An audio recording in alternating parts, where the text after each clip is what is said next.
Hello everyone, welcome to this video where we are required to list the multiples of 6 and 15.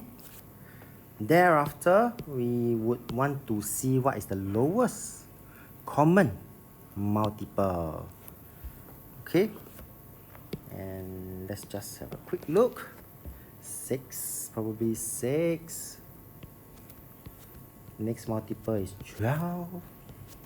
18, 24, 30, 36, and 15.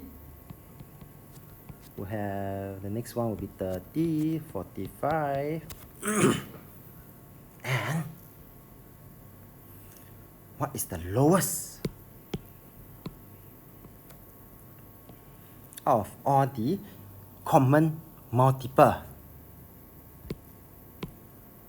Yep, 30 is the lowest common multiple for these two, and therefore lowest common multiple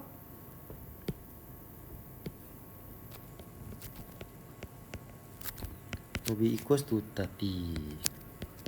So what exactly is this lowest common multiple? It is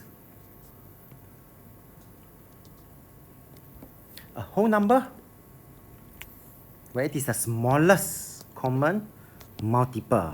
Yep, as it is being defined. We have come to the end of this video. If you like this video, do give it a thumbs up. Thank you for watching and have a nice day.